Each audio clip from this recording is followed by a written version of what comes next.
All right, let's jump right into this explainer and trace the absolutely epic, thousands of years journey of France.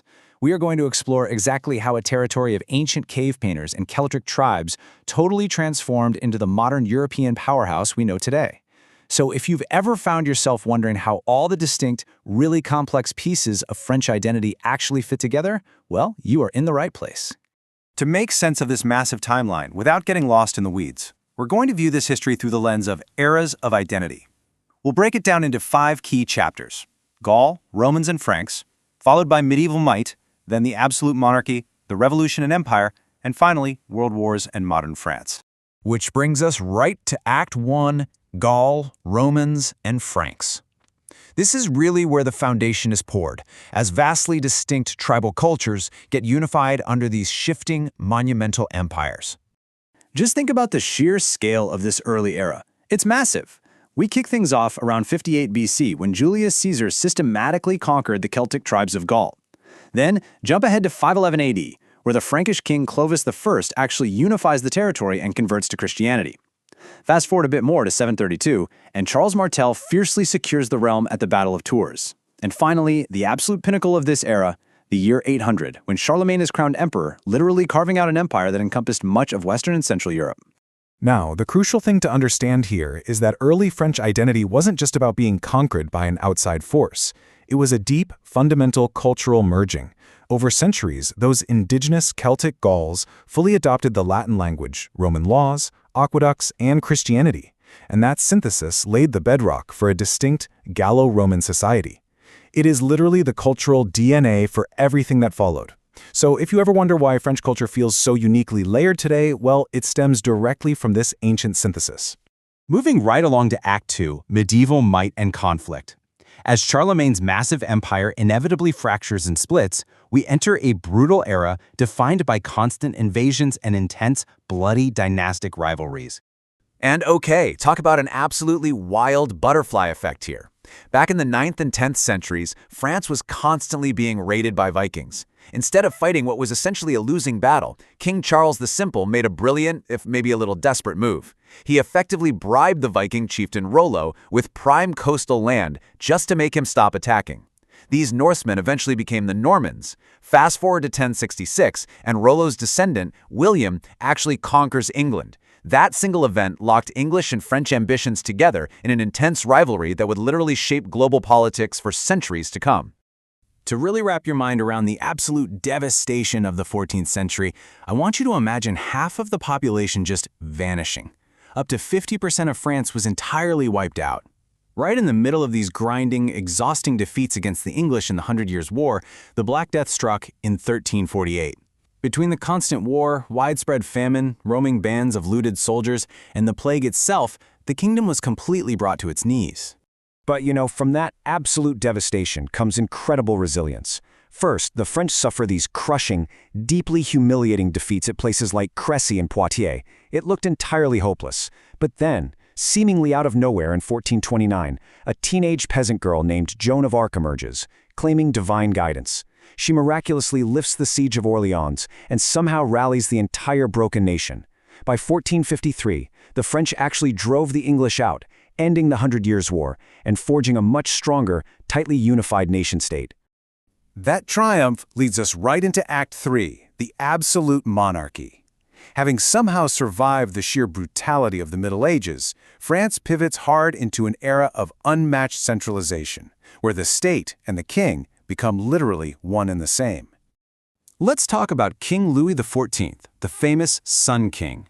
He ruled for an astonishing 54 years in a reign completely full of paradoxes.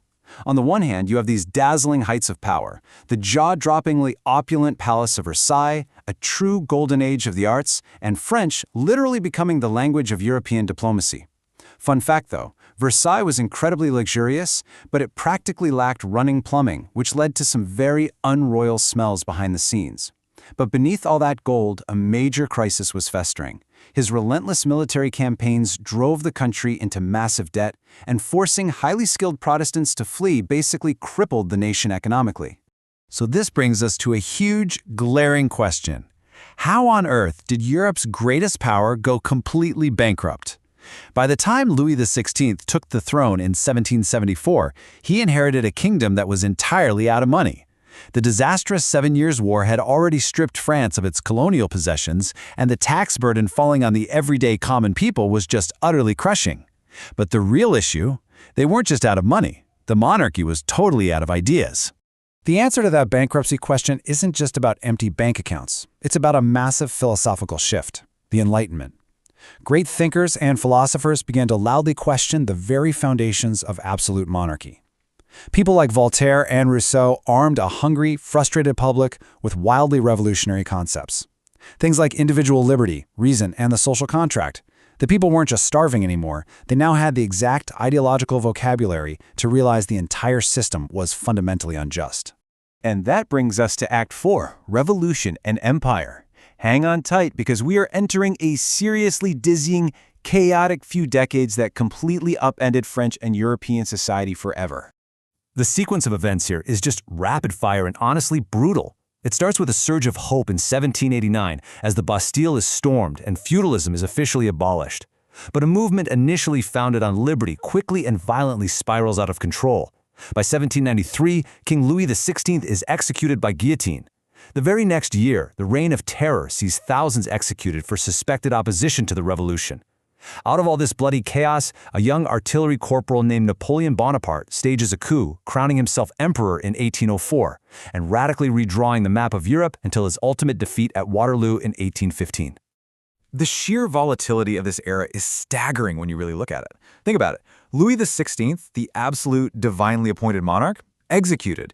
Maximilien Robespierre, the revolutionary architect of the terror, also executed by the very same machine he used so freely on others.